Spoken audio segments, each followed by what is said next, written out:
Bueno, eh, por respeto a la gente que llegó a horario, vamos a arrancar. Mientras se van sumando, vamos a hacer una breve introducción. Gracias a todos por conectarse, gracias a Bernabé por sumarse a la charla. Yo voy a hacer una breve presentación de Bernabé, del tema, y después la idea es que sea una charla. Vamos a dedicar los primeros 20 minutos aproximadamente a que Bernabé nos cuente sobre esto que dimos en llamar la guerra del contenido y las oportunidades que genera, y cómo esta guerra entre Netflix, Disney, Amazon, HBO, entre otros, se está desarrollando a partir de la pandemia y de la cuarentena, ¿no? Y luego la idea es que haya algunas preguntas, que abrirlo a preguntas de todos ustedes. Por una cuestión de prolijidad, vamos a arrancar con el micrófono silenciado de todos los participantes, y luego cuando vayamos a la sección de preguntas, si ustedes la pueden hacer a través del chat, nada, las vamos a ver con Bernabé, porque bueno, a veces tenemos, con todo este tema de coronavirus, pandemia, etcétera, y trabajar y hacer todo desde la casa, ruidos que no controlamos. Entonces, por una cuestión de organización, lo vamos a manejar así. Eh,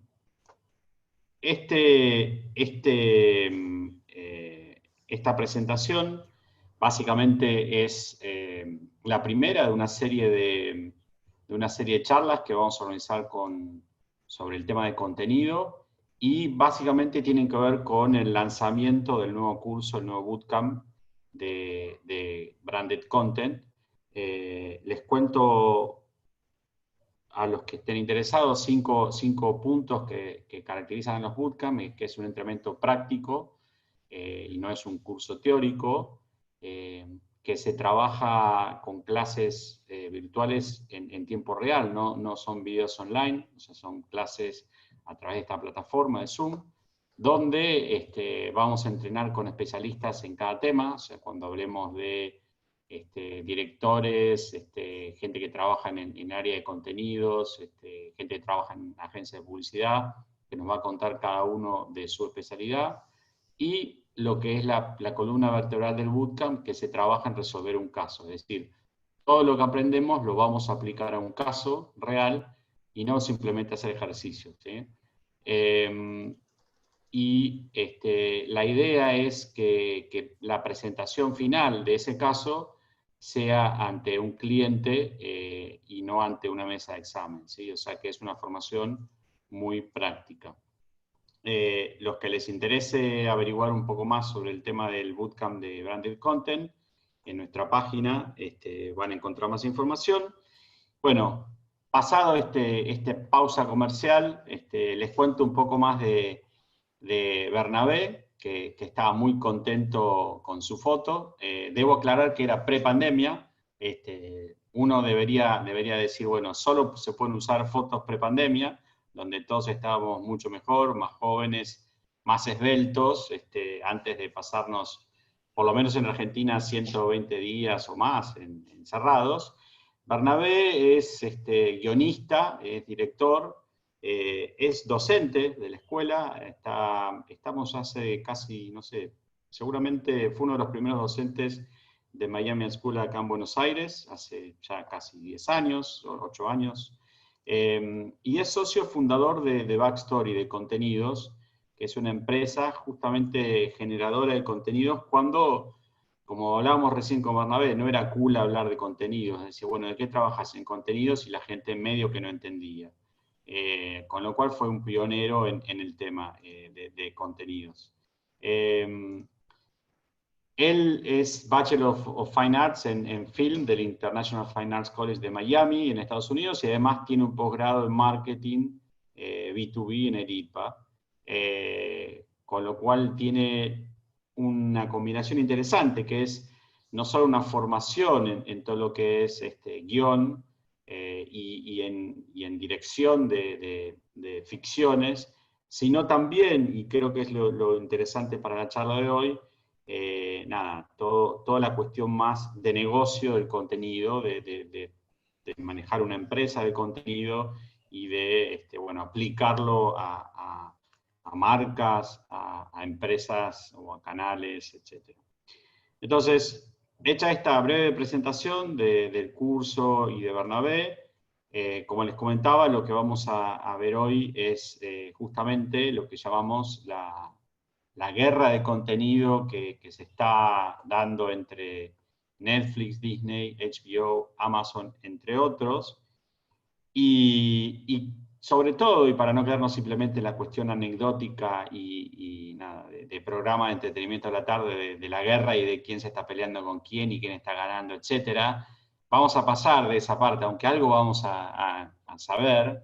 Pero bueno, nos queremos centrar sobre todo en las oportunidades que genera esta guerra de contenido. Oportunidades para la gente, oportunidades para las marcas, etcétera. Así que, si te parece bien, Bernabé, arrancamos con, bueno, agradecerte estar acá, así como le agradezco a todos los participantes que están ahora conectados. Pero quería arrancar con una pregunta como más general, si te parece, para setearnos. Cuando estábamos hablando y preparando un poco esta charla, cuando me salió el tema de guerra de contenidos, vos dijiste, sí, es eso, me encanta porque realmente hay una guerra de contenido. Bueno, para la gente que está conectado, ¿por qué nos contás un poco de qué se trata esta guerra de contenido y por qué es una guerra, digamos? Y Sí, qué... claro. Bueno, antes que nada, gracias a todos por estar acá. A varios los conozco, a la enorme mayoría no, así que me alegra que esto les resulte atractivo e interesante. Y a mamá, por favor, apaga el micrófono. Ahora, yendo un poco a la charla de ahora, cuando nosotros empezamos a pensar un poquitito en esto y entendimos que era necesario tal vez contar un poco el contexto, ¿no? De cómo llegamos hasta acá. No sé si les pasa a ustedes, pero hoy por hoy hay una oferta tan grande a la hora de que se disputa nuestro tiempo libre, ¿sí? Que es un poco abrumador por momentos tratar de elegir qué ver. Yo tengo muchos amigos que me mandan mensajitos pidiendo recomendaciones, porque se pueden pasar 2 horas buscando algo para ver entre las distintas plataformas y sin llegar a ninguna conclusión. Esto, más allá de que hace un tiempo atrás las plataformas no existían, la oferta de contenido era mucho menor. ¿Sí? Y no estamos hablando de hace muchísimo tiempo atrás, ¿eh? Estamos hablando, bueno, 10 años sin duda, pero 5 años atrás. Nosotros teníamos mucha menos oferta de contenido. Esto viene creciendo aceleradamente a raíz de una serie de cuestiones que tal vez, Bernardo, si me permitís, voy a dar un poquitito de contexto histórico, ¿sí? Vale. Para meternos un poco de lleno en... Sí, el otro día hablabas, perdón que te interrumpa, Bernabé, Sí, decías, pasamos de la gran pantalla, la pantalla de la tele, a la pantalla del celu, digo, como una perspectiva histórica. ni hablar, pero al mismo tiempo nosotros, ¿quién tiene la potestad para generar contenido? Bueno, la potestad para generar contenido la tenemos en algún punto todos, pero la definición final de qué contenido la gente va a ver o no, antes estaba muy concentrada, ¿no? Eran algunos canales de televisión, cuando digo antes me refiero décadas del 70 para acá, no más atrás, ¿no? Del 70 para acá había unos 10 estudios que manejaban el 90% del cine a nivel global. ¿Por qué digo a nivel global? Porque todo el cine que se producía fuera de Estados Unidos era distribuido por esos mismos 10 estudios fuera del país en donde se producía. Algo de eso sigue pasando ahora, pero bueno, es un tema menor porque hay un montón de alternativas de canales nuevos para distribuir el contenido. Entonces, vos tenías unos 10 estudios, tenías 4 o 5 cadenas de televisión en Estados Unidos, y después tenías de 3 a 2 por país, ¿sí? Esto fue creciendo lentamente, apareció el cable en la década del 80, en la mayoría del mundo. El cable, yo me acuerdo, estaba en el colegio cuando, en la primaria, cuando un primer compañero volvió un día al colegio y nos dijo que habían ido las personas del cable y que ahora tenía 12 canales en su televisión. Y nosotros teníamos 4 o 5, no me acuerdo, los canales de aire, creo que eran 4 en ese momento, y no entendíamos cómo había más y qué pasaban en esos lugares. Bueno, esto fue avanzando a los niveles en los que estamos hoy, donde básicamente las grandes compañías del mundo llegaron a la conclusión de que tenían que pelear por el tiempo ocioso de los consumidores. Y esto es algo, es como un insight interesante para que lo pensemos un poquito y lo entendamos, porque algunos de los jugadores que está dando vueltas ahora en el mercado del contenido no tienen nada que ver con el universo del contenido. Un ejemplo de eso puede ser Amazon. Otro ejemplo de eso puede ser Apple. ¿Sí? Son empresas de tecnología cuyo negocio principal es otro, ¿sí? El retail en el caso de Amazon, la venta de hardware y servicios de software en el caso de Apple. ¿Por qué? Y esta es la pregunta que a mí me resulta súper interesante, es ¿por qué Apple y Amazon se meten en el universo del contenido? La vamos a tratar de contestar un poquitito más adelante, pero está bueno que la vayan pensando porque me encantaría que los que se animen que arriesguen una respuesta, ¿no? Entonces, les tiro así como la primera pregunta para que la vayan pensando y después cuando habilitamos la conversación, el que quiera lo dice. ¿Por qué Amazon y Apple deciden que es una buena idea empezar a producir contenido de ficción y documental? ¿Por qué llegamos a hablar de una guerra del contenido? Hoy por hoy, y les doy un ejemplo, ¿no? Tenemos un escenario, vamos a llamarlo así, en la cual empieza a haber más canales posibles de venta de contenido que talento de primer nivel para llenarlo. Esto no pasó nunca en la historia del entretenimiento. Piensen un cachito en lo que acabo de decir porque es bastante... sí, si hay algún guionista, yo ahí estoy viendo algunos guionistas que hay por acá, Mari, por ejemplo,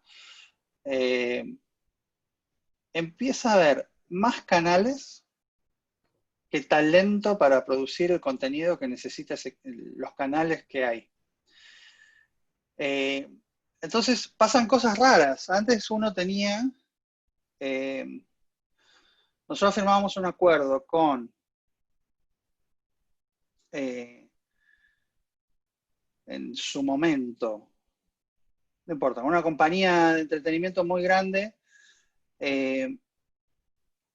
y nos pedía exclusividad. Estoy hablando hace 7, 8 años atrás.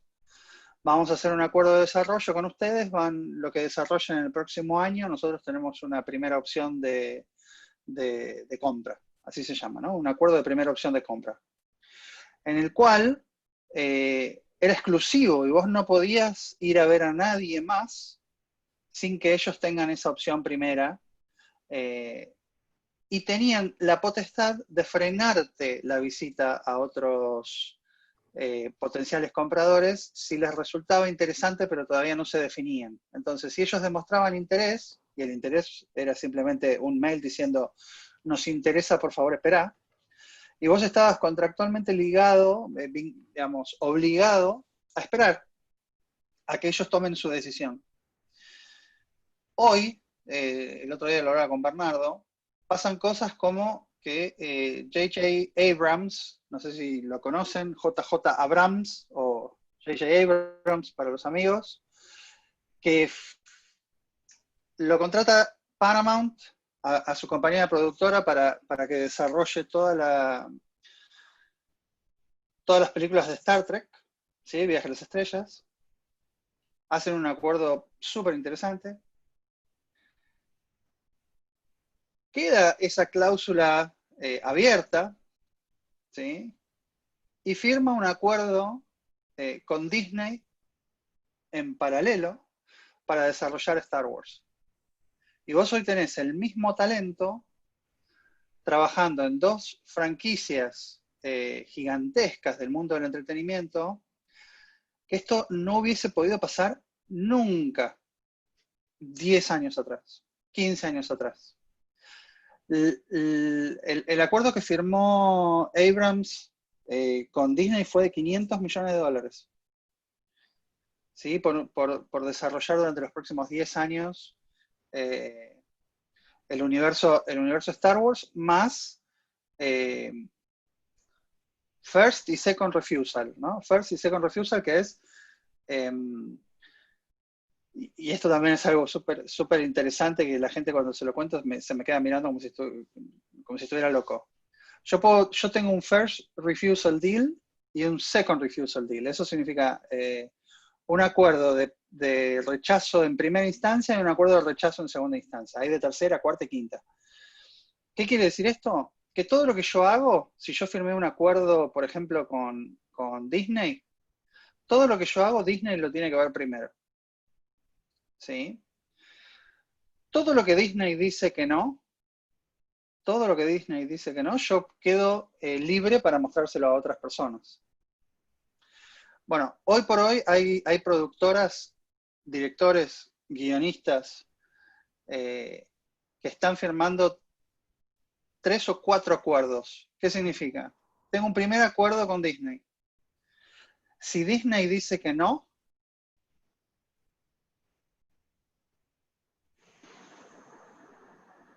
¿estoy ahí? ¿Me están viendo? Sí, sí, te estamos viendo. Ah, perfecto, se me fue la imagen en un momento. Si Disney dice que no, Netflix me paga para que se lo lleve segundo. Si Netflix dice que no, Apple me paga para que se lo lleve tercero. Entonces, yo desarrollo un contenido y estoy cobrando por primero, segundo y tercer refusal. Y recién ahí, cuando cualquiera de los tres, digamos, mejor dicho, cuando los tres me dicen que no, ese contenido queda libre para que lo vea otra persona. Pero ellos se pelean por el orden en el cual vos les presentás los proyectos. Hoy, esto no ha pasado jamás, nunca en la historia del entretenimiento. Y bueno, como algo que no ha pasado nunca y está pasando ahora, es una oportunidad para todos los que estamos en condiciones de generar contenido, ¿no? Esta es un poco la clave de la charla de hoy. ¿Quiénes son las personas que están en condiciones de generar contenido? Bueno, la realidad es que todos nosotros estamos en condiciones de generar contenido.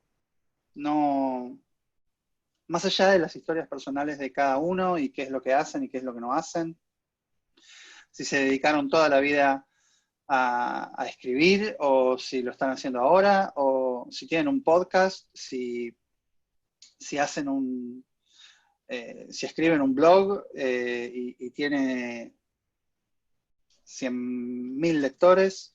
Vamos, Apple acaba de estrenar ya hace unos meses una serie basada en un podcast de crimen.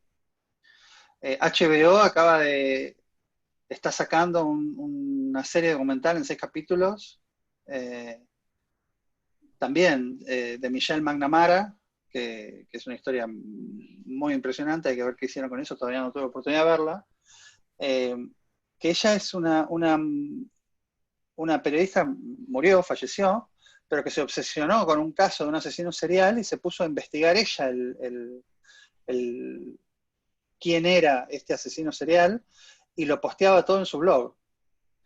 El universo del contenido ya no está más en manos de los guionistas exclusivamente.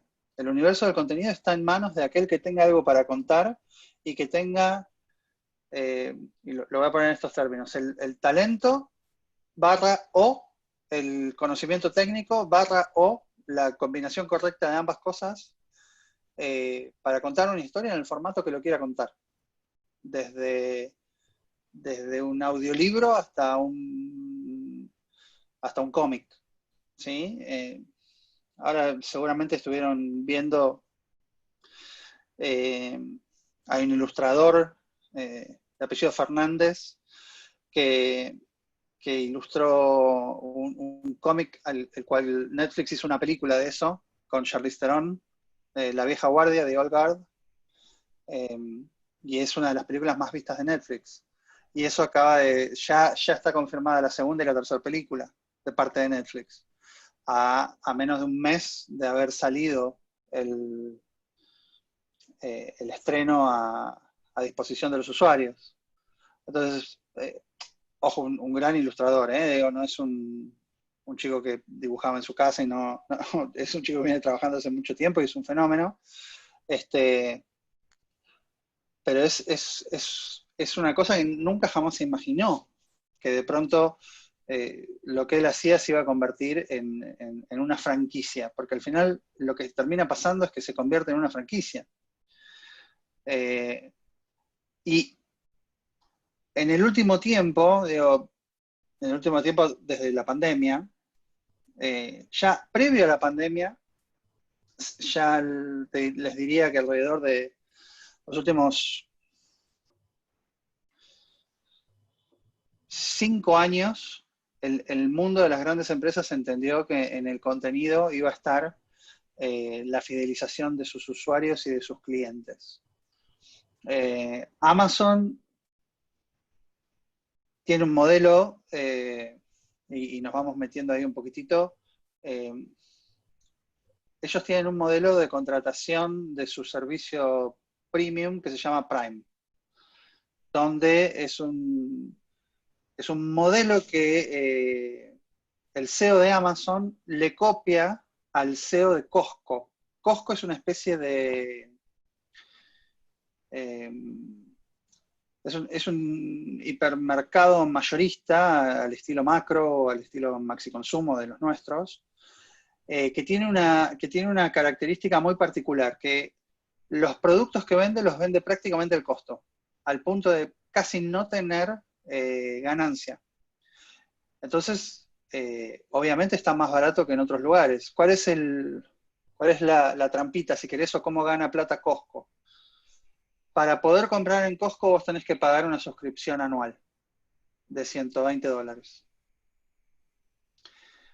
La suscripción anual es de donde Costco gana su plata. Los productos al costo es como hace que vos le pagues la suscripción anual. Esto Jeff Bezos lo habló con el CEO de Costco, lo entendió como una genialidad y lo empezó a implementar en Amazon. Entonces vos pagás $120 hoy, antes eran 99, y creo que empezó con $60, hoy ya estás en 120 al año, para tener entregas gratuitas en 48 horas, en el mismo día, según la ciudad en la que estés, de productos frescos. Tenés acceso a Amazon Music, tenés acceso a un libro para Kindle, tenés acceso a un material de Audible, que son todas compañías de Amazon, y tenés acceso a la videoteca, si quisieras, de Amazon Prime Video. Todas estas son incentivos para que vos pagues tu suscripción, con la diferencia de que Amazon sí le gana plata a los productos que vende.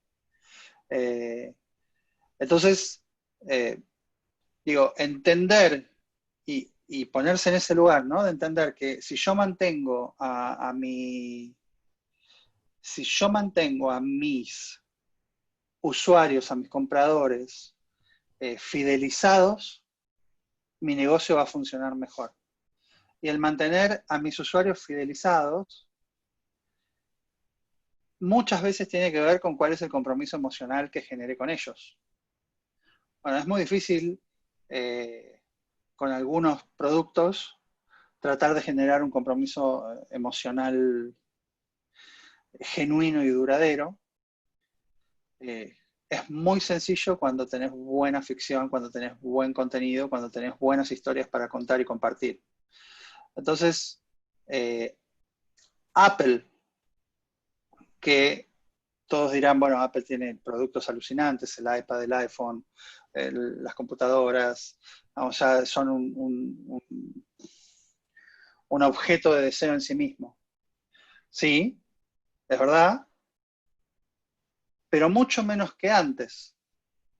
Digamos, las ventas de los últimos iPhone no tienen nada que ver con lo que eran las ventas hasta el iPhone 8, 9, incluso el 10. Empezaba a perder algo de brillo en la mente, al menos en la mente de Tim Cook. Y estuvieron durante 3 o 4 años flirteando con la posibilidad de comprar Netflix. Y nadie entendía por qué estaban teniendo esas conversaciones. ¿Por qué Apple querría comprar Netflix? Netflix no quiso vender.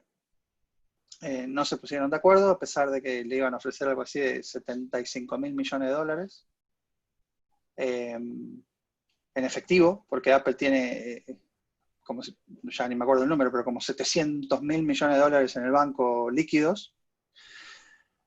Y Apple terminó decidiendo no comprar Netflix y ponerse a invertir en su propio contenido de calidad. Entonces, se sentó con Steven Spielberg y le dijo, nos interesa hacer esto. Y Spielberg dijo, bueno, buenísimo, tenemos que conseguir el mejor talento, yo me sumo al proyecto. Y salieron a buscar a los mejores directores, o los más prestigiosos, si quisiéramos, en el imaginario colectivo de la gente. Y lo tienen a Spielberg, lo tienen a Oprah Winfrey, lo tienen a Shyamalan. Armaron, ¿no? Y sus producciones, que algunas no están tan buenas. Yo estuve el último tiempo tratando de ver lo que había hecho Apple con el contenido. Y vi 6 o 7 de las 30, 40 series que ofrecen.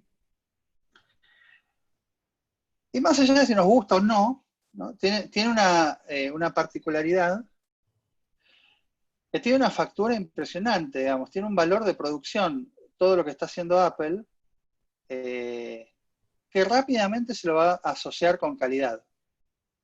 ¿Sí? Que no es lo que pasa con Netflix. Netflix, hace un tiempito atrás, identificó obviamente que iba a tener mucha competencia, ¿no? ¿Cómo es que Netflix se hace fuerte y es el que pega primero, ¿no? Yo me acuerdo en el año 99 me fui a estudiar a Estados Unidos y creo que en el año 2000 me llega la posibilidad de asociarme a Netflix. Me asocio a Netflix y el modelo en ese momento era pagás una suscripción mensual y entras a la página web, elegís las películas que querés ver, haces una lista grande como de 100 películas y ellos te mandan de esa lista 3 películas en DVD. Te las mandan por correo a tu casa, te las mandaban por correo a tu casa, vos te las quedabas todo el tiempo que querías y venían con un sobrecito de devolución. Cuando vos veías la película y estabas listo para devolverla, metías el DVD en el sobre, lo metías en el correo y 3 o 4 días después te llegaba otra película. Y así vos tenías todo el tiempo 3 películas para ver. El sistema tenía sus dificultades, no tenía nada de lo lindo del videoclub, que ibas y tenías todo para ver y todo para elegir. Pero terminaron entendiendo cuál era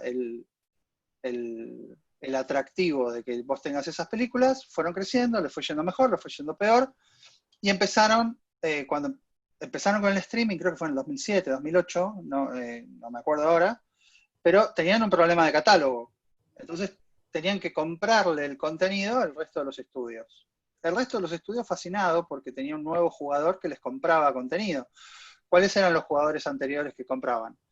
Bueno, desde ya al principio las salas, después los canales de televisión, después los canales de aire primero o de cable premium primero, después los de aire, después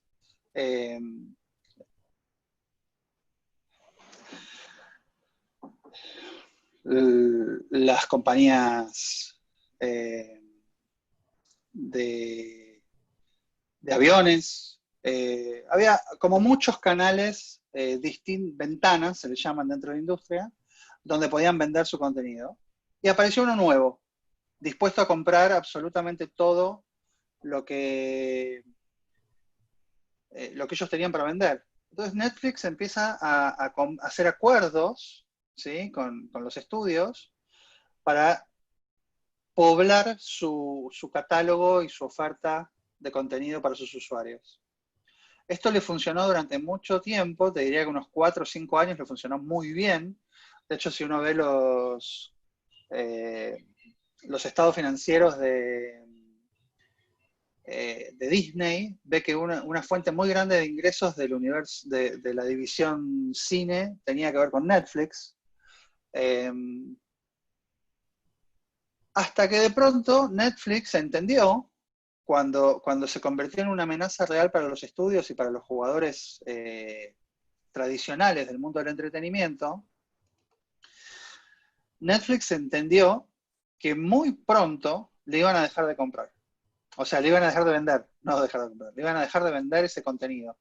Y que si Netflix seguía dependiendo del contenido de terceros, estaba condenada a morir. Y ahí fue que en el año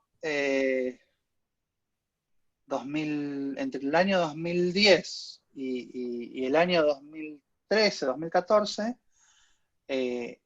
Netflix empieza a revisar esa estrategia y a invertir una enorme cantidad de su capital en producciones originales. Di una vuelta larga, pero ¿a dónde voy? Netflix necesitaba cantidad, no calidad. Entonces Netflix hizo un montón de basura, que compraba absolutamente todo. Todo lo que se había dejado de lado, todo lo que ya no le interesaba a nadie, Netflix lo compraba y lo producía originalmente. Obviamente que cuidaba que de vez en cuando tener algún buen producto. El primero que yo me acuerdo de extrema calidad fue House of Cards. Y el éxito de House of Cards hizo que abran una división de prestigio y que no sea solamente la carrera loca por la cantidad.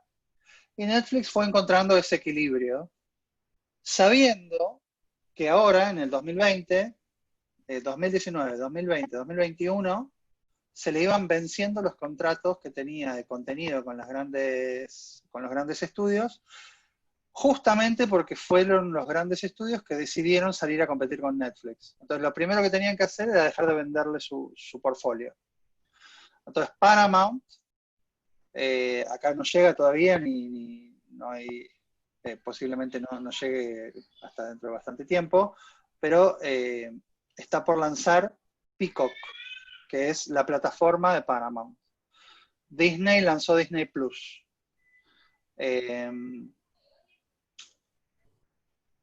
Turner, ¿sí? Bueno, Viacom también tiene su propia plataforma. Turner decidió salir a pelear desde la marca HBO con HBO Max. Entonces nosotros tenemos HBO Max, Peacock, Netflix, Disney compra Hulu para poder robustecer su portfolio de Disney Plus, que es bastante escueto, más allá de que tiene todas las películas históricas todavía no, porque todavía tiene varias cedidas a Netflix, pero en el transcurso de un año más las va a tener todas. Disney compra Hulu y compra Fox. ¿Por qué compra Fox? Porque necesitaba su portfolio, aparte de unificar toda la cuestión Marvel. Pero principalmente porque necesitaba el portfolio. Y de pronto lo que empezábamos a ver era que se canibalizaban entre sí. Todo era fair game. Si yo podía cerrar, Disney compró en una movida sin ningún tipo de precedente. No sé si están familiarizados con un musical en Broadway que se llama Hamilton. Es un... ¿qué sería Hamilton? Hamilton es un musical que tiene algo de mucho de contemporáneo, rap mezclado con pop y una producción muy, muy atractiva. Y Hamilton básicamente es un padre fundador de los Estados Unidos. Es como que nosotros hagamos el musical de San Martín, y se convierte en el éxito más grande de los últimos 20 años de Broadway. Y Disney, asegurándose la posibilidad de que eso incluso crezca más, pagó $75 millones a Lin-Manuel Miranda, que es el actor que protagoniza, que hace de Hamilton y el que escribe la obra, por los derechos de la obra para pasar por Disney Plus. Entonces vos tenés una obra de teatro filmada, muy bien interpretada, pero tenés una obra de teatro filmada por la cual Disney pagó $75 millones. ¿Sí? Disney pagó $4.000 millones por Star Wars a George Lucas. Le pagó $6.000 millones por Marvel. ¿Sí? En su momento pagó, no me acuerdo ahora, pero creo que eran como 1.600, 2.000, no tengo el número exacto, por Pixar antes que eso. Digamos, y fue comprando toda esta batería de contenido para quedar posicionada hoy, sin lugar a duda, como el jugador número 1 en el universo del entretenimiento. Hoy dicho así parece toda una obviedad, pero ahora, porque Disney viene haciendo esto hace 14 años, que viene comprando fuerte las grandes franquicias del mundo del entretenimiento, y le dio un plano a seguir a todos los demás. Entonces, y ahí es que llegamos a la guerra del contenido. Salen todos a cazar, donde hay una mínima posibilidad de que algo pueda ser relevante para una audiencia específica, ante la duda se compra. ¿Sí? Esta es la guerra del contenido. Incluso Disney no está en condiciones de someter al talento más premium que exista hoy por hoy dando vueltas sobre la Tierra, ya no lo puede someter a contratos de exclusividad. Entonces termina Disney compartiendo talento con otros grandes estudios, por ejemplo J.J. Abrams, que lo comparte con Paramount. Bueno, es infinito, se imaginan que es un tema, a mí en lo particular me resulta súper interesante. Les doy un poco de contexto, tal vez de backstory, para entender un poquito hay unos números que me parece que están buenos que los sepan. Cuando yo viajo a cualquier lugar y tengo que poner, viste, que siempre hay un formulario que llenar que pregunta qué sos, qué haces, yo pongo guionista. Esto es un poco verdad, por supuesto, y un poco mentira, porque no estoy todo el día escribiendo guiones. Vamos, tengo una empresa, tengo clientes, hacemos varias cosas, pero yo me pienso como guionista.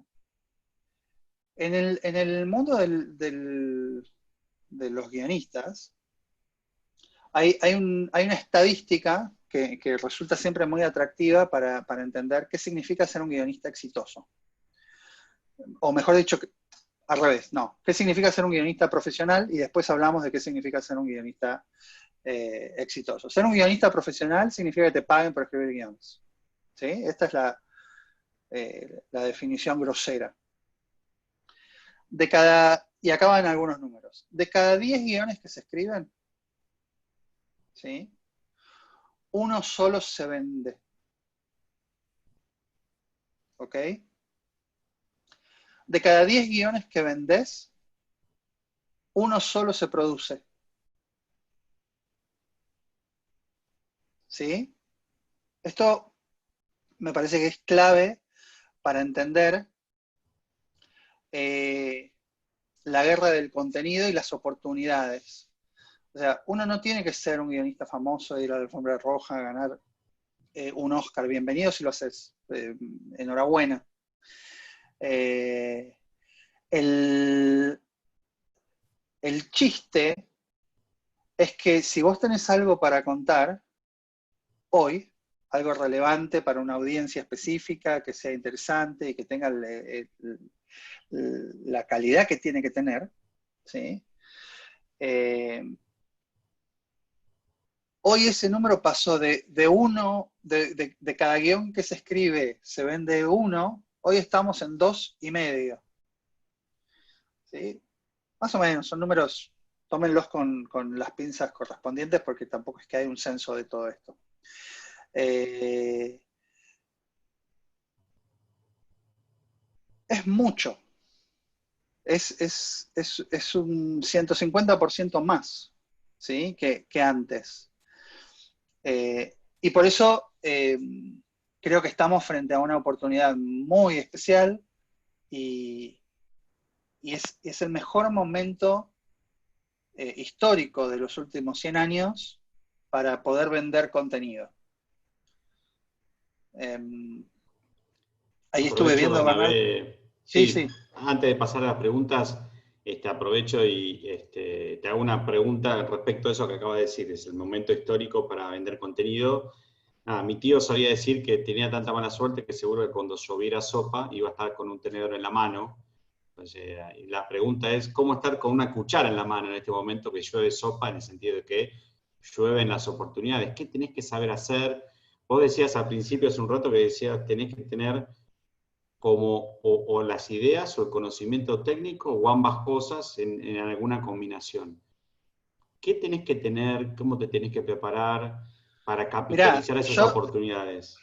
esto te lo contesto de dos maneras, ¿sí? La primera es idealmente que si va a llover y vos salís con el paraguas y estás con mucha sed, lo que tenés que hacer es dar vuelta al paraguas y mojarte, ¿no? Lo das vuelta y juntás el agua, o en este caso la sopa. ¿Qué significa eso? ¿Cómo das vuelta al paraguas?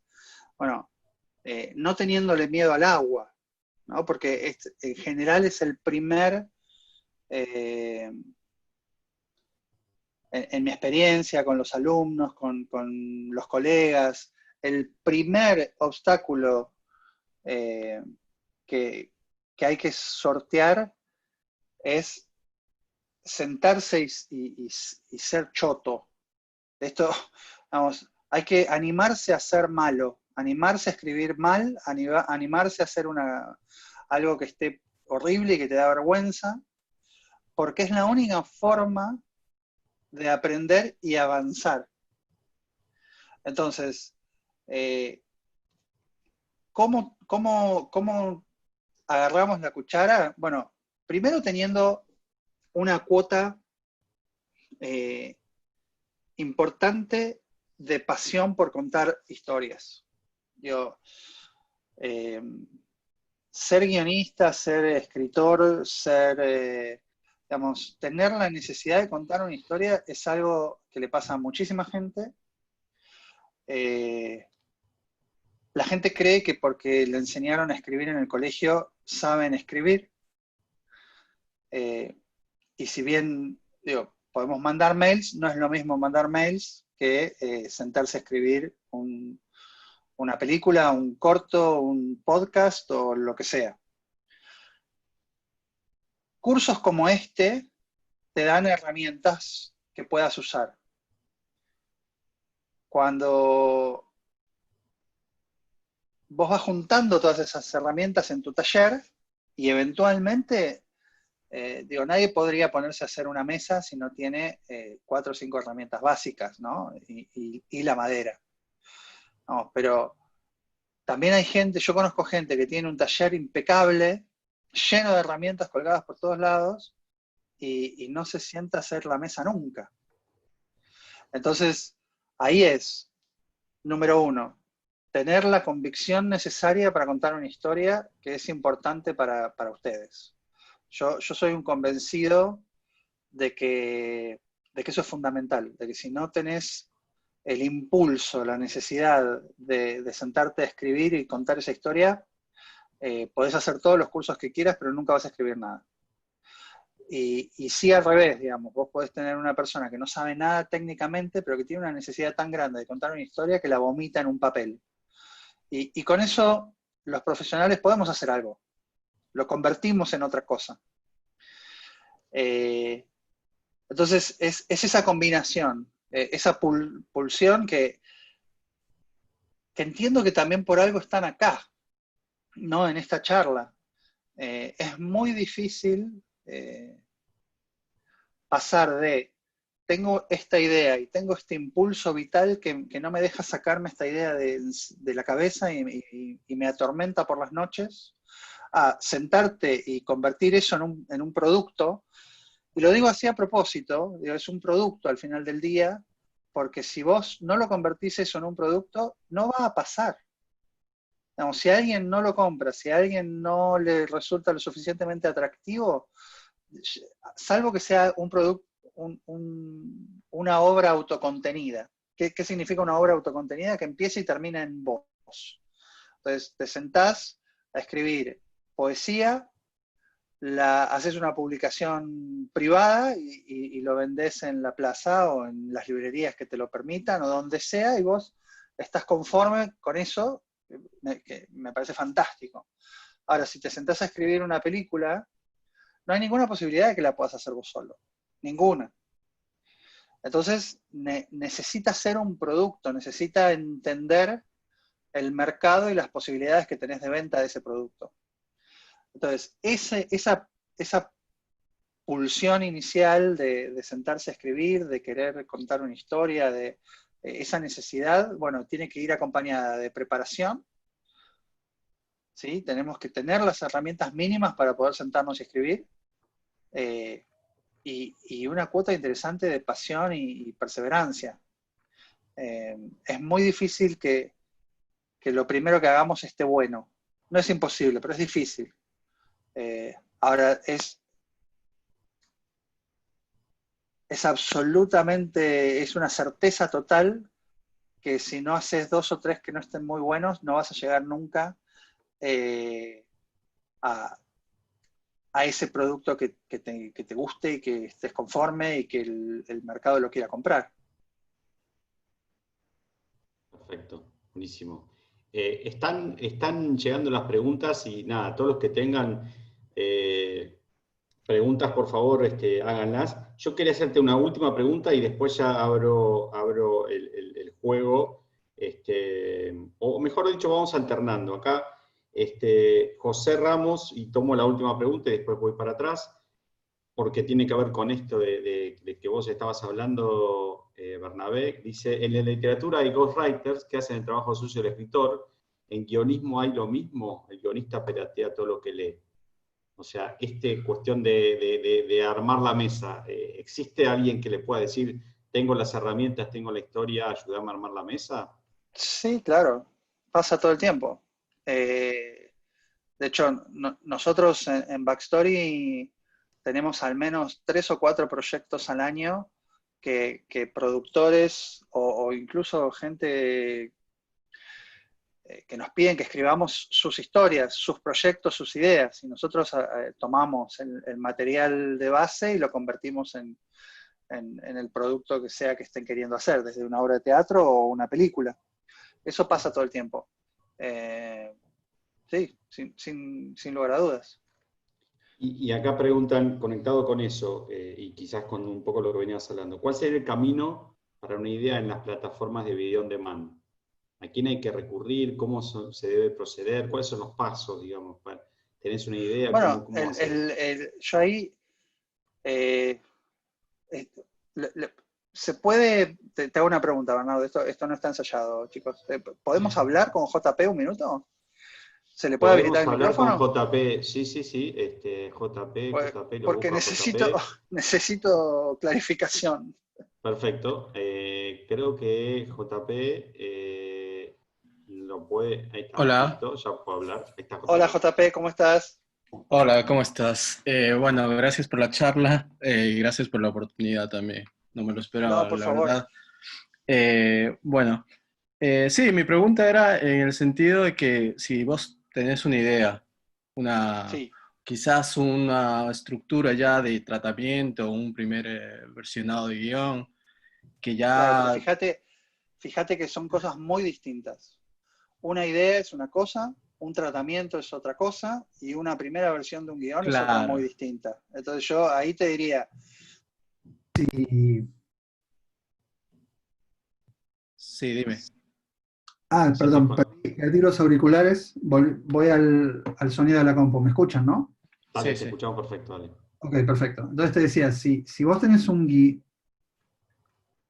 Mira, esto es una conversación que tuvimos hace muy poquitito con, con unos chicos que estamos empezando a trabajar una historia. ¿Cuál es el nivel de trabajo con el cual uno puede ir a ver a una plataforma o a un canal de televisión? Vos podés tener una muy buena carpeta, una linda sinopsis, un desarrollo hermoso de personajes, toda la previa. Llegaste a la oficina correcta y la persona indicada se toma el trabajo de leer la carpeta. ¿Sí?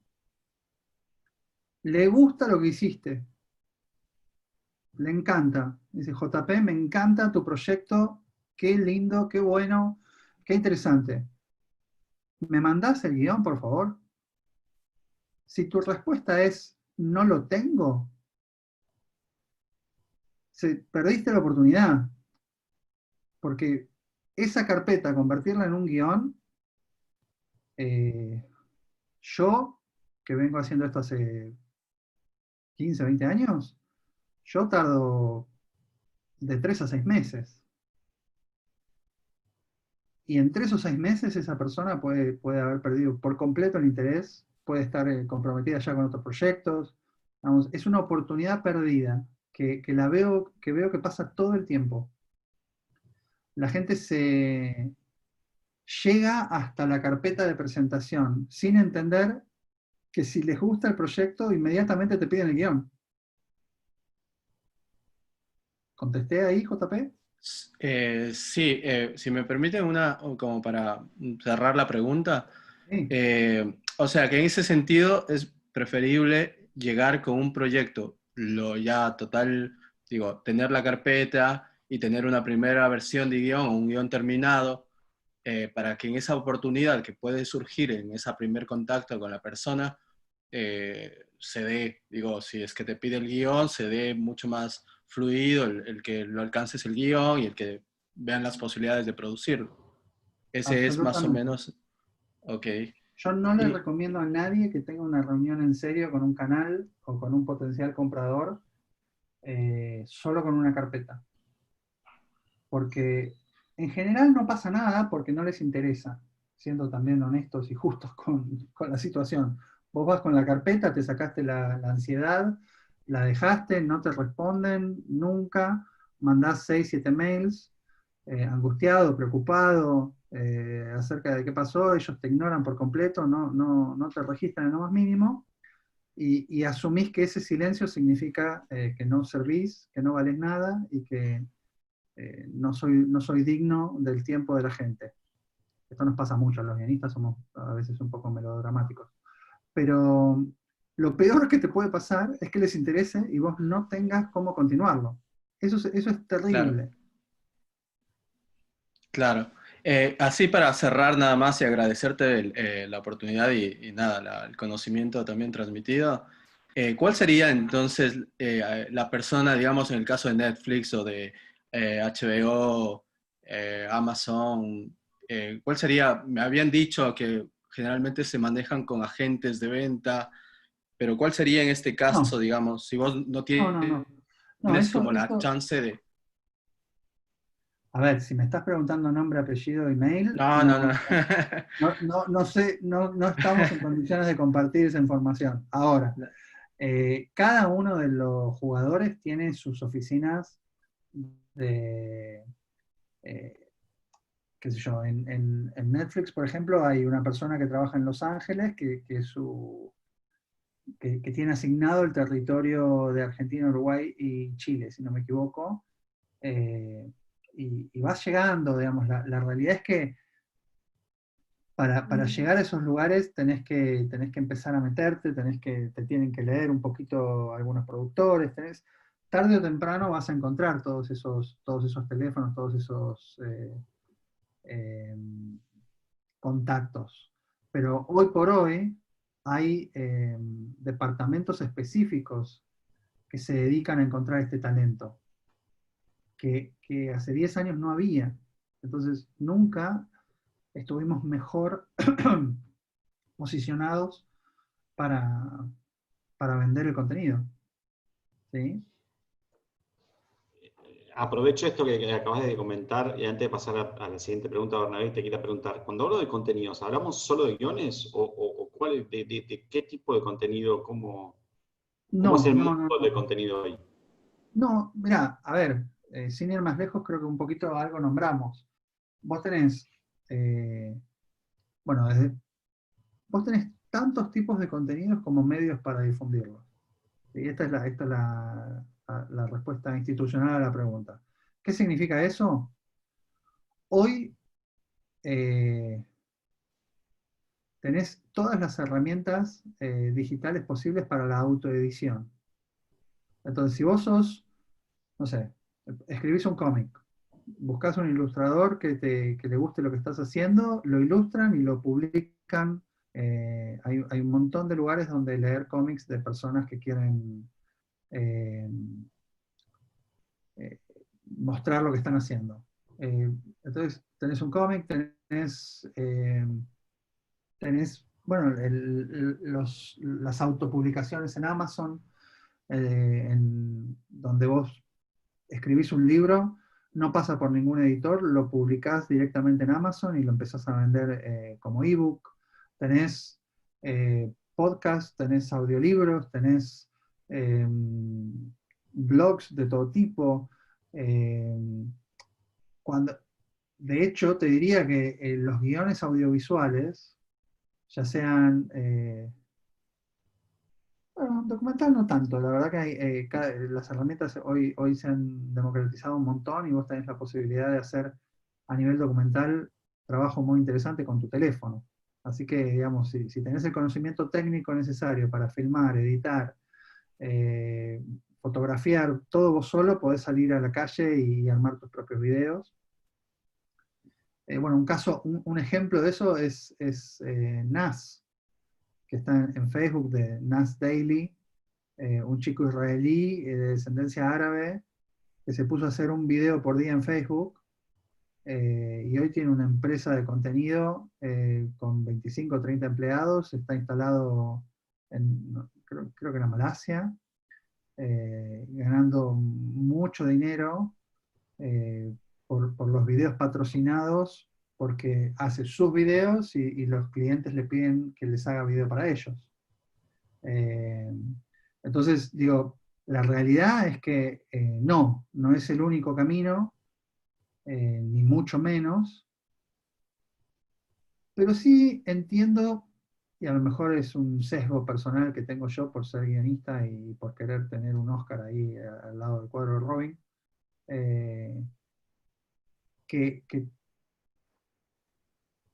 en algún punto la máxima expresión de éxito es cuando eso se convierte en una historia para cine o televisión, ¿no? Entonces, vos tenés, como los ejemplos que decía, ¿no? de HBO con el podcast o el blog, ¿verdad? De Michelle McNamara, que hoy es una serie que estoy seguro que va a ganar premios.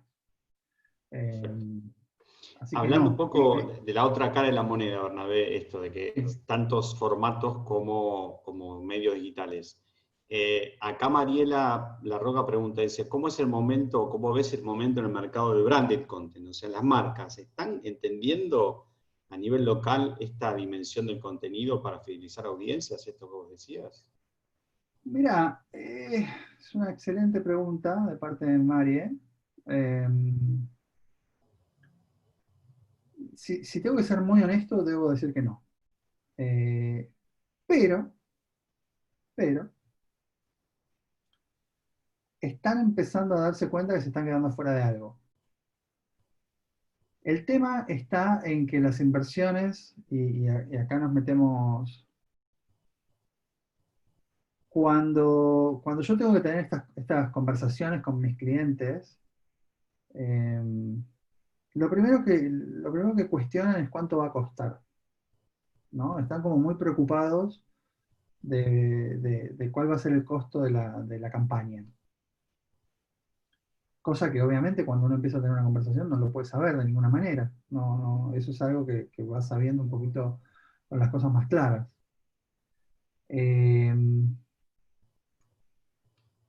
Entonces, lo pongo en estos términos. Si somos lo suficientemente inteligentes para no asustarlos con el precio, la respuesta es sí.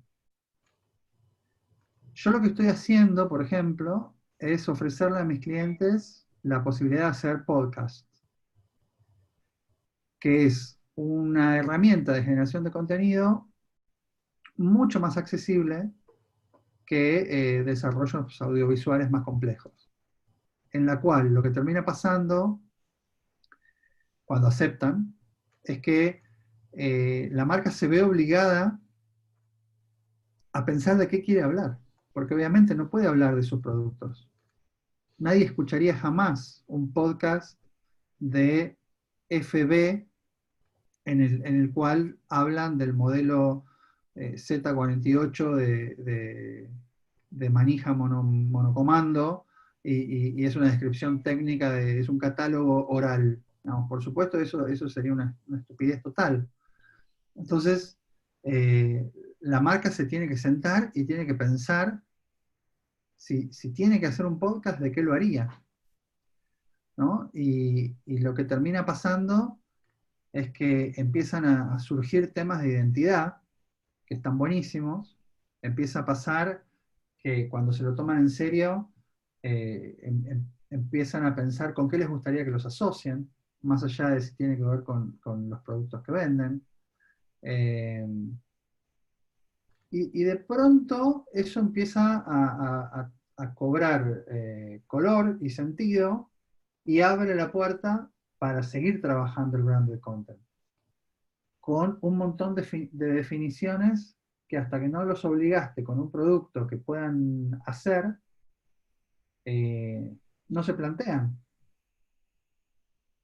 O sea, es como un primer paso el podcast para entrar en el mundo. O sea, como que tienen que entrar primero en el mundo de las historias antes de entrar en el mundo del contenido. Decir, bueno, ¿qué historia puedo contar o qué historia puedo asociar a mi marca? Y ¿Con de qué ahí, historia me ¿cómo quiero puedo entrar el asociar? contenido? Exactamente, ¿con qué historia me quiero asociar? ¿Y por qué me voy a poner a contar historias? Porque este es el gran obstáculo, ¿no? Y yo siempre les respondo lo mismo en general, casi siempre me sale bien, alguna vez me ha salido mal, pero lo que les respondo es, porque lo que vendés es un bajón. Entonces, es un producto de necesidad, es un producto que no genera ningún tipo de emocionalidad, es algo que ni sé, que me da lo mismo qué marca sea, ¿no? Cuando es así, ¿no? Obviamente que hay un montón de productos que sí tienen su propia emocionalidad y que sí tienen su propio atractivo, pero la enorme mayoría no. Entonces, es la forma que tenemos de vincularnos emocionalmente con el potencial usuario. Y el vínculo emocional es un vínculo mucho más difícil de romper. O sea, no alcanza una promoción que me cueste 5% menos para romper un vínculo emocional. Si yo no tengo vínculo con la marca, bueno, sí, mi fidelidad está mucho más a la venta. Perfecto, buenísimo. Hablando de oportunidad y de lo que están viendo las marcas, y yendo al tema de plataformas que mencionabas, todo esto de que las plataformas convocando figuras importantes. Manuel pregunta, ¿qué tan dispuestas las ves a convocar talentos independientes o recién surgidos en las plataformas? Súper. El problema no es que seas independiente o que seas recién surgido, el problema es que no tengas, el problema es que tengas audiencia. preguntarle, digo, ejemplos de esto está por todos lados, qué sé yo, Radagast. Está haciendo la tercera temporada en Flow. Este chico, ay, qué mal que estoy grande, Bernardo, estoy viejo y me olvido los nombres. Este chico que hace entrevistas con la peluca de mujer y la barba, alguien que me ayude, que ahora está por sacar un programa en América. Bueno. Jay Mamón. Sí, Jay Jay Mamón, gracias Mari, gracias. Jay Mamón, son todos, tanto Radagast como Jay Mamón, son ejemplos de personas que hicieron su camino al revés, digamos, de manera independiente y llegaron a la televisión y llegaron al mainstream. Entonces, digo, está recontra abierto eso. El problema no es que seas independiente, el problema es que no le importás a nadie. Esto lo digo con el mayor de los respetos y me lo digo a mí mismo, ¿no? Vamos, nosotros, si generamos un contenido que se transforma en relevante porque consigue una audiencia, estate seguro que va a ser muy sencillo dar ese salto. Conectado con eso, Bernabé, acá preguntan o comentan, digo, con todo el Sol Buscaglia, dice, con todo esto de las plataformas que son internacionales y tienen un público global, incluyendo el público argentino, ¿cómo pensás que estas plataformas van a dar lugar a generar contenido nacional? ¿Tiene algo que ver con esto que acabas de decir? ¿Está conectado? A ver, voy de vuelta. Con todo esto de las plataformas que son internacionales... ¿Cómo pensás que estas plataformas van a dar lugar a generar contenido nacional? Mirá, el camino ya lo trazó Netflix y todas están haciendo lo mismo. Empiezan ofreciendo librería y se van localizando. Amazon ya está produciendo localmente en Argentina. Y Amazon lanzó el servicio en el país hace hace 3, 4 meses, 5 meses, este año. Y ya hace 3, 4 años que viene evaluando, mirando y comprando material para producción local. Entonces, lo que va a pasar es que primero se abre la plataforma y a medida que van avanzando sobre cada uno de los territorios van a ir entendiendo el gusto de los consumidores, porque esto también, acá no hay que olvidarse de que ellos tienen muchísima información de cuáles son tus hábitos de consumo de entretenimiento. Entonces, ahí hay una combinación de información, Big Data y definiciones matemático-numéricas que dicen, che, en Argentina les encanta ver esto, esto y esto, tratemos de conseguir contenido local con estas características. Entonces, esto responde un poco a la pregunta que acá nos hacía Fabiana, que dice, si los contenidos los eligen por región o es por prueba y error de decir, bueno, voy, lanzo la plataforma, veo que ven y después produzco. Mirá, hoy por hoy Netflix elige los contenidos desde su información que tiene muchísima. Digamos, realmente, y de hecho Netflix ha hecho ejercicios en los cuales el sistema le dice qué tiene que hacer. ¿Sí? Y, por ejemplo, hicieron una película bizarra, muy rara, con Will Smith, del director David Ayer, que pobre viene haciendo así, películas a las cuales no les está funcionando muy bien, salvo la de Netflix. Una película donde hay trolls y duendes y magia en Los Ángeles actual, con policías y toda una cuestión de racismo entre los humanos y los trolls, y no sé qué cuestiones, todas cuestiones que cuando vos lo ves decís, ¿qué es esta cosa, por Dios? Y son todas temáticas que fueron validadas por el sistema, por los datos. Hicieron la película y le fue muy bien en términos numéricos de Netflix. La vio un montón de gente, yo incluido.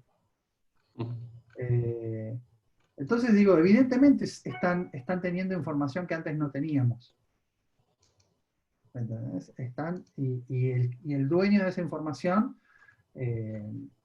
va a plantear sus estrategias en función de lo que los números le digan. Dicho esto, para ponerle una cuota de optimismo y que no quedemos reducidos al algoritmo, cuando las historias, seguro lo escucharon, ¿no? Pinta tu aldea que vas a estar pintando al mundo. Y por eso vuelvo al tema de la pasión por contar una historia. Acá ahora tenemos 55 personas, éramos en un momento 65. Es tarde, seguramente tienen cosas mejores que hacer. Pero la realidad es que si están acá es porque hay un impulso al cual están respondiendo y tienen la necesidad de contar algún tipo de historia. En general, seguramente hay casos, si pudiéramos hablar entre todos, seguramente escucharíamos un montón de opciones, pero la gran mayoría entiendo que tiene algo para decir y que tiene algo para contar. Y si uno se toma el trabajo de analizar y de entender por qué tienen la necesidad de contar eso y lo lleva a la mínima expresión, siempre va a terminar contando las mismas 4 o 5 historias. En el mundo, yo siempre digo esto en las clases, me acuerdo de una época en la UBA, delante de 500 alumnos en el aula magna, dije, todos están acá queriendo contar historias originales, les cuento que todos ustedes, a lo largo de toda su vida, van a poder contar solo 3 o 4 historias, que son las mismas 3 o 4 historias que venimos contando los seres humanos hace 10.000 años. Y se armó un escándalo total y al fin del año me dieron la razón. Pero bueno, a lo que voy con esto es, nosotros necesitamos, tenemos esa necesidad de contar esa historia. Si nosotros podemos convertir esa historia, localizarla de tal manera donde yo le cuento al mundo cómo es esta vida en el departamento de Barracas, bueno, yo no sé cómo es la vida en el departamento de Barracas de nadie, yo vivo en Escobar. Si eso tiene la sensibilidad que tiene que tener y tiene y están utilizadas las herramientas como tienen que estar utilizadas, lo más probable es que esa historia del departamento de Barracas pueda ser vista también por una persona en Barcelona o por una persona en Zurich y que le guste, y que le resulte atractivo y que le signifique algo. Entonces, mientras mejor nuestra capacidad para pintar nuestra aldea, más relevante vamos a ser para la audiencia global. Perfecto. Acá hay un par de preguntas y ya digo, para ir terminando, hay una pregunta específica de Mariano respecto al tema de guión y agentores y derechos y todo. La pregunta concreta es cómo uno se asegura de cobrar por más que el guión no termine siendo producida. Y nada, él le pidieron que escriba un guión y le ofrecieron un contrato donde quedaría estipulado lo que ganaría por agentores, pero la pregunta es si es común o no que pase eso. Si es común que quieran que escribas y no pagarte, sí, es muy común.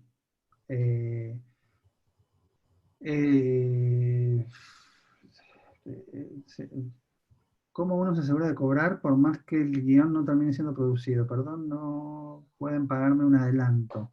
Ok. Entonces no es un trabajo, Mariano. El guión, una vez que está escrito, ya terminó tu trabajo. No, en todo caso, estaría siendo parte de la producción, porque estás aportando el guión a la producción del proyecto. Entonces yo te diría, si es algo que te interesa hacer, hacelo, pero pedí, aparte del dinero de Argentores, el porcentaje equivalente en los puntos de producción, porque no lo estás cobrando, lo estás poniendo vos. ¿Sí? Y cuando la película se haga, si el día de mañana se hace, fantástico. Ahí vas a cobrar como guionista y aparte tendrás los puntos como productor. Perfecto. Y ya para ir cerrando, Bernabé, si te parece, José pregunta, en tu experiencia, qué plataforma, perdón, es más accesible para un guionista novel? No, de vuelta, no tiene que ver con qué plataforma, tiene que ver con si lo que si el material tiene una audiencia. Esto es muy importante, chicos, entenderlo.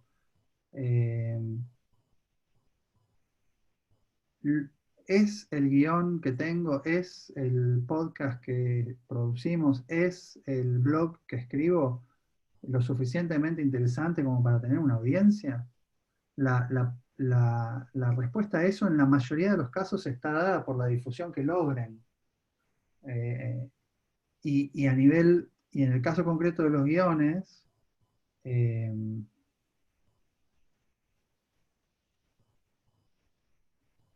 puedo contar un secreto, así, un secreto de esos que no se cuentan, digamos? Son Dale. secretos de...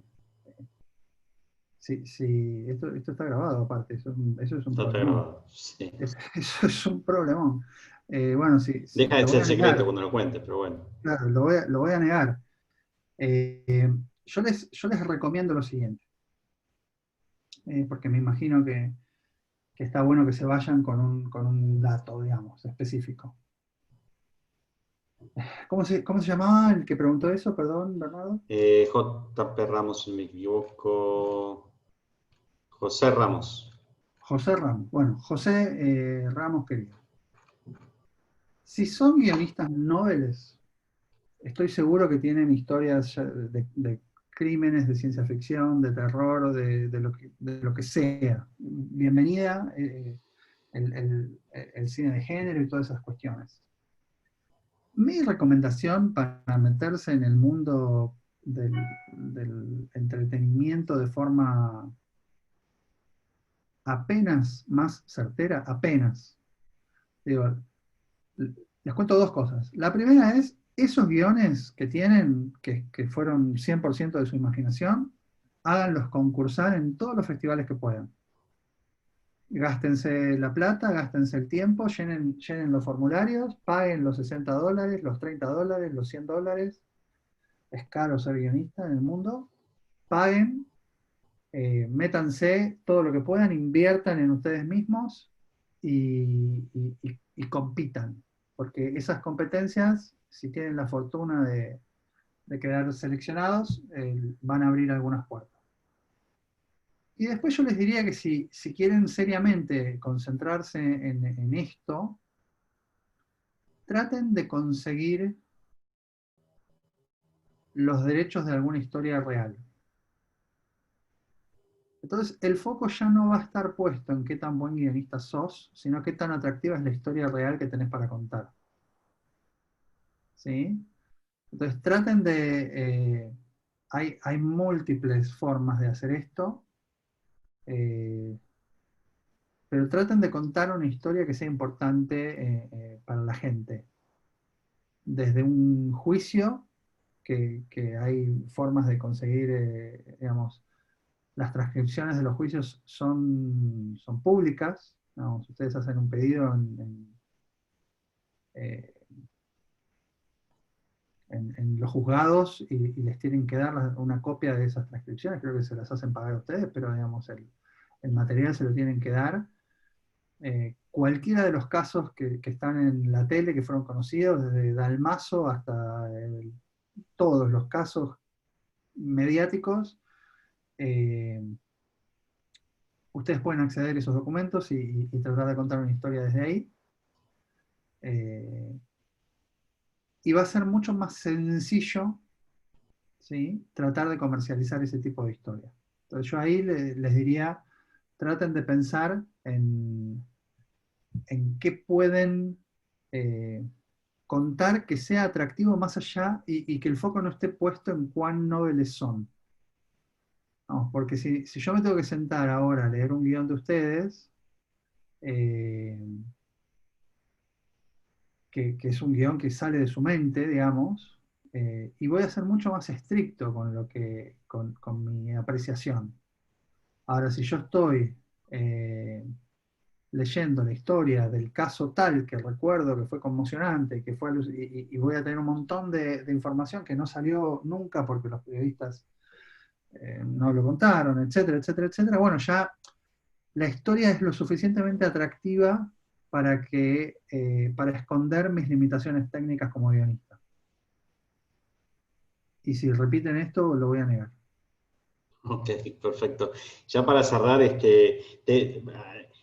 es la primera de un ciclo de charlas, hablando de selección de historias y de guiones y todo. ¿Querés contar un poco de qué va la que viene con Iván? De darle un preview. Sí, sí, sí, claro. Les cuento, ¿tenemos fecha ya para la de Iván? Sí, dentro de 2 semanas. O En sea, 2 semanas, perfecto. ¿qué sería? Hoy es Eh, 4, 11, 18, martes 18 de agosto. En martes breve 18. va a estar para publicar el link para Buenísimo. anotarse. Sí, Iván es un ex alumno mío de cuando daba clases en la UBA. Hoy es uno de las personas eh, que hoy trabaja para Viacom y es una de las personas que está encargada del desarrollo de proyectos de ficción, in-house y externos. Entonces, él tiene, parte de su trabajo básicamente es hacer la selección del contenido que Viacom va a producir hacia adelante. Entonces, es un profesional eh, de pura cepa y es un chico relativamente joven, tiene 30 y poquitos años, ha hecho una carrera fantástica en Viacom y nos va a contar cómo funciona el universo del contenido para una mega cadena como es Viacom. Viacom, para los que no saben qué es la compañía madre de MTV, CBS, Nickelodeon, etcétera, etcétera, etcétera. Telefe en Argentina. Ahí José Ramos pide ver el cuadro completo de Robin. Se lo voy a mostrar ahí. Perfecto. Así que la charla con Iván va a ser súper atractiva. Vamos a hablar un poquito de cómo seleccionan el contenido, qué tipo cómo funciona la cuestión de lo que se pone o no se pone de moda. Y nada, cómo él está en posición, digamos, si ustedes tienen suerte, lo que me preguntaban algunos de ustedes antes, ¿no? ¿Cómo llegamos a tales personas? Bueno, Iván es una de las personas a las cuales tendrían que poder llegar.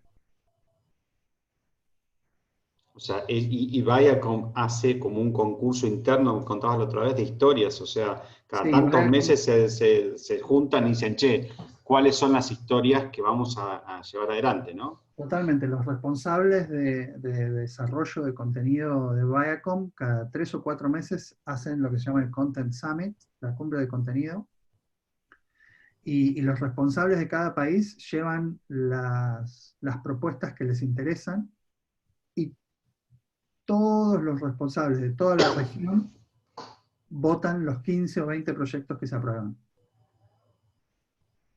Perfecto, buenísimo. Bueno, y después de, nada, si les interesa el tema de contenido y les interesa, como hubo bastantes preguntas relacionadas al cómo llego, cómo hago, cómo es el proceso, creo que la charla con Iván va a estar súper interesante. Y después, ¿querés contarles, Jorge? Porque es como el paso siguiente, decir, bueno, elegiste o lograste que tu idea fuera elegida. Bueno, ¿cómo la desarrollás? Y Jorge Edelstein va a contar un poco Sí, de eso, claro, ¿no?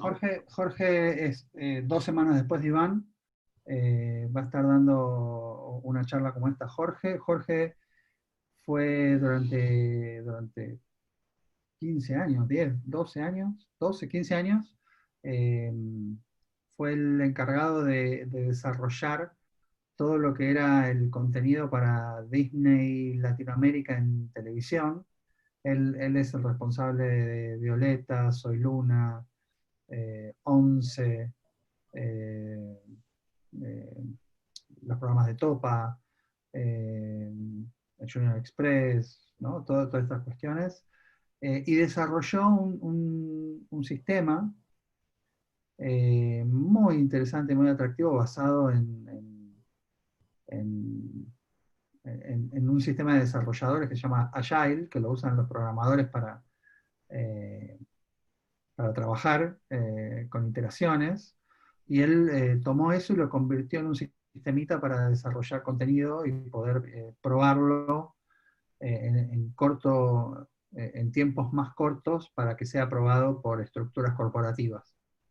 Así que Jorge nos va a estar contando un poquitito, bueno, que también desde qué buscan y cómo son los mecanismos internos de las grandes corporaciones, hasta cómo funciona su sistema, que eso va a ser, Jorge va a ser, tanto Iván como Jorge van a ser profes del bootcamp, y nos van a estar enseñando en las clases todas esas cosas con mucha más profundidad. Perfecto, buenísimo. Y nada, aprovechando ese comentario y ya para cerrar, ¿cómo es el tema del proceso? O sea, el bootcamp es, ¿arrancás con una idea?